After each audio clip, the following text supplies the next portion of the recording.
केंद्रीय इस्पात और ग्रामीण विकास मंत्री एक दिवसीय प्रवास पर पहुंचे रीवा। मध्य प्रदेश के रीवा में केंद्रीय इस्पात और ग्रामीण विकास मंत्री फग्गन सिंह कुलस्ते एक दिवसीय प्रवास पर पहुंचे, जहां केंद्रीय मंत्री 10 बजे रीवा के सर्किट हाउस में अधिकारियों के साथ बैठक के लिए और अधिकारियों को आवश्यक दिशा निर्देश जारी कर दोपहर 12 बजे हनुमाना तहसील अंतर्गत पिपराही में आयोजित आदिवासी सम्मेलन में शामिल होने के लिए रीवा से पिपराही पहुंचकर आदिवासी सम्मेलन में मुख्य अतिथि के रूप में शामिल हुए।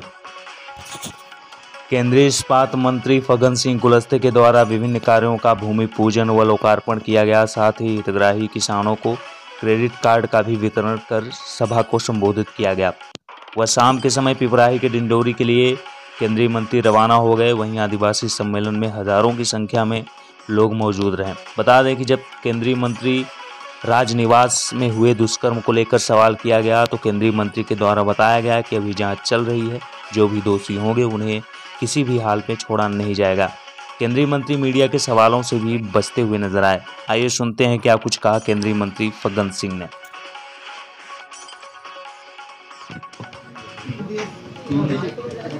सर, आज आप आदिवासी सम्मेलन में शामिल होने जा रहे हैं, क्या? देखिए प्रदीप जी बहुत समय से कार्यक्रम के लिए वो अपेक्षा कर रहे थे और आज सहयोग से ये अवसर आया है, क्योंकि कल 17 तारीख को एक हमारा इंटरनेशनल जो एग्जीबिशन चित्रकूट में था, तो उसका समापन के कार्यक्रम में मैं था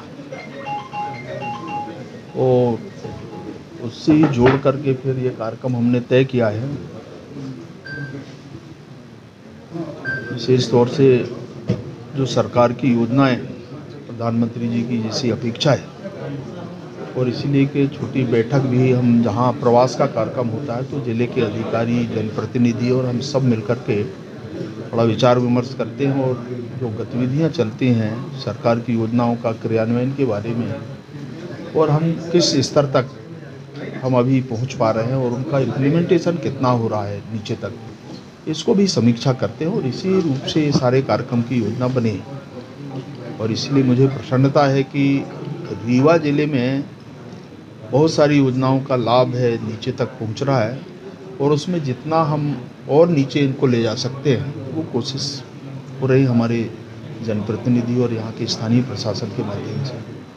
तो इसी प्रकार के ये सारे कार्यक्रम देश भर में, और हमारा अभी 6 तारीख से पार्टी के स्थापना दिवस से लेकर 20 तक ये सारे देश भर में कार्यक्रम चल रहे हैं, उसी का ये हिस्सा है। आज हम किसानों के साथ बात करेंगे उस सम्मेलन में। किसान सम्मान निधि जिनको देते हैं, किसानों से संबंधित जो भी विषय है उन पे हम बात करेंगे और उनके बेनिफिशरीज के साथ में संवाद करेंगे। क्या आपके द्वारा कोई आदिवासियों को सौगात मिलेगी? देखिए अब क्या परिस्थितियां हैं देखने के बाद सोचेंगे, और मैंने कहा है प्रशासन को कि जरा एक बार अध्ययन करके उनका आकलन करके क्या हम मदद कर सकते हैं, किन किन योजनाओं का लाभ पहुंचा सकते हैं, वो जाने के बाद हम बात करेंगे और उसको और आगे बढ़ाएंगे। सर, राजस्थान से बीजेपी सांसद हैं जसकौर मीणा, उन्होंने आरक्षण को लेकर एक बयान दिया है कि जो लोग सक्षम हैं उन्हें आरक्षण का लाभ नहीं लेना चाहिए। आप क्या मानते हैं?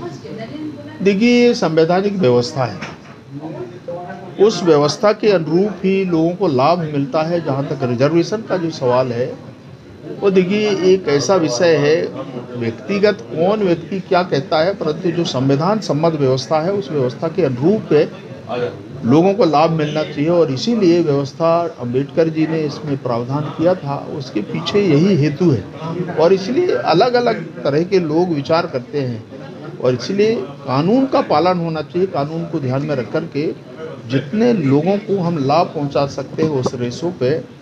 अभी इसीलिए बैकवर्ड के बारे में भी जो विषय आया था, और मुझे कहती हुई प्रसन्नता है कि भारत में पहली बार प्रधानमंत्री नरेंद्र मोदी जी ने बैकवर्ड कमीशन बनाया और अब ये धीरे धीरे इसका आकलन भी हो रहा है, अध्ययन हो रहा है और इस दिशा में हम उनको संवैधानिक अधिकार भी दिए हैं।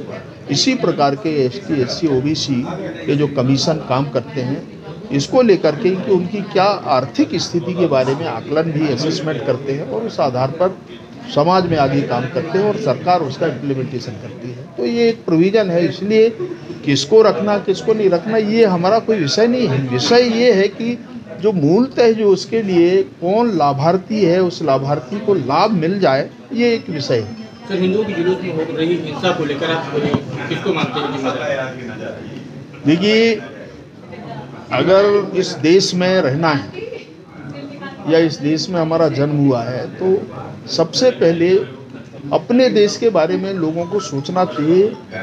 जन्म यहाँ हुआ, पैदा यहाँ हुआ, हम भारत के खा रहे हैं और गुणगान करेंगे किसी विदेश के बारे में, तो ये ठीक नहीं है।